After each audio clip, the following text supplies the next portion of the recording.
అవసరమని భక్తుడు ద్వారా తెలియజేయబడతా ఉంది. హల్లెలూయా, హల్లెలూయా. అబ్రహాము గురించి మనకు తెలుసు, అబ్రహాము యొక్క విశ్వాసం మనకు తెలుసు, అబ్రహాము తన జీవితంలో చేసినటువంటి కార్యాలు తెలుసు, అబ్రహాము పరీక్షించబడ్డాడని తెలుసు.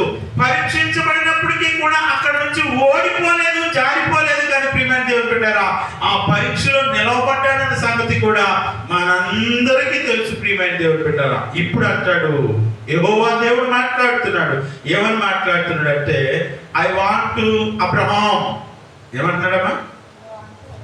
నాకు అబ్రహాము కావాలి అంటున్నాడు. ఇప్పుడు చదివితే ఒకసారి మళ్ళీ మీకు బాగా అర్థమవుతుంది. ఒకసారి చదవండి మళ్ళీ. 18:19 ఎట్లనగా యెహోవా అబ్రహామును గురించి చెప్పినది అతనికి కలుగు చేయనట్లు తన తరువాత తన పిల్లలను తన ఇంటి వారును నీతి న్యాయములను ఎవరు జరిగించాలి? అబ్రహాము తర్వాత అబ్రహాము వలె ఏం జరిగించాలంట? నీతిని జరిగించాలి, న్యాయాన్ని కూడా జరిగించాలి. ఈ రోజుల్లో ప్రియమైన దేవుని బిడ్డలారా, నీతి అనేది కరెక్ట్ గా జరుగుతుందంటే జనార్దన్ గారి దగ్గరికి వెళ్ళి, బాబు నా ఇల్లు నాకు ఇవ్వండి అని అంటే ఏమంటానంటే, బాబు ఈ సంవత్సరం నీకు ఇల్లు రాలేదురా అని మాట్లాడతారు. హల్లెలూయా. కానీ నీకు వచ్చిన ఇల్లు ఏమైందంటే ఇంకొకరికి వెళ్ళిపోయింది. ట్రాన్స్ఫర్మేషన్. హల్లెలూయా, హల్లెలూయా, హల్లెలూయా. నీతి మరి న్యాయం. న్యాయం అంటే ఏంటండి? నీతిగా ఉండడం. తెలియలేదు పోనీ న్యాయం అంటే ఏంటి? హల్లెలూయా, హల్లెలూయా. నీదే నీది ఇంకొకరికి చెందకూడదు. అది భూమైనా, ఇల్లైనా, వస్తువైనా, ఆహారమైనా, బట్టలైనా, వ్యక్తులైనా, డబ్బైనా, బంగారమైనా నీదే. అదేంటి అంటే ప్రియమైన దేవుని బిడ్డలారా, మొట్టమొదటి ఏంటమ్మా? నీతి. రెండోది ఏంటి? న్యాయం. నీతి న్యాయములను చదవమ్మా.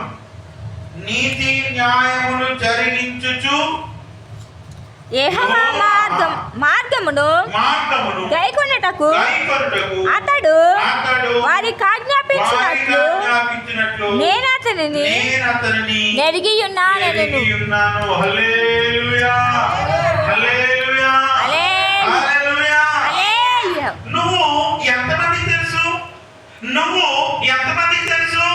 నీ గురించి ఎంతమందికి తెలుసు అంటే దేవునికి తెలిసేటటువంటి వ్యక్తిగా అబ్రహాం గారు ఉన్నారు. హల్లెలూయా. దేవుడు గుర్తించేటటువంటి స్థాయిలో అబ్రహాం ఉన్నాడు.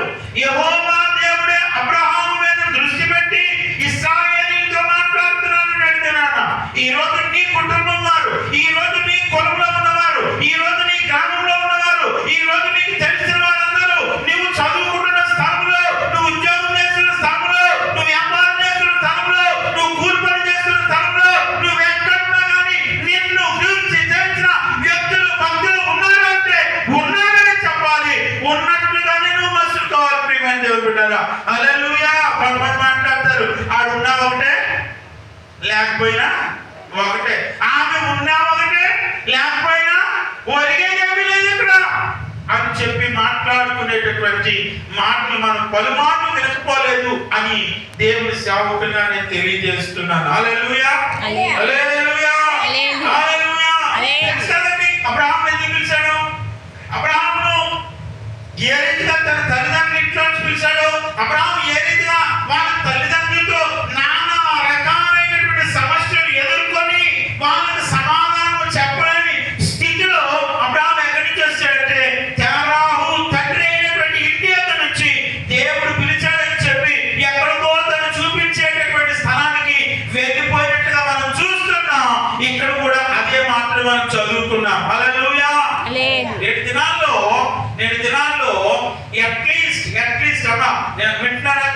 వింటున్నారా? నీ గ్రామంలో ఒక ఐడెంటిఫై ఉండాలి, నీకు కుటుంబంలో ఒక ఐడెంటిఫై ఉండాలి. లేకపోతే నువ్వు ఎక్కడ పని చేస్తున్నా అక్కడ నీకేముండాలి? ఐడెంటిఫికేషన్ ఉండాలి, ఐడెంటిటీ కార్డు ఉండాలి. హల్లెలూయా హల్లెలూయా. హల్లెలూయా.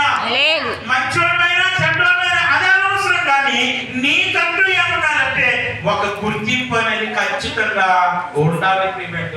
హల్లెలూయా.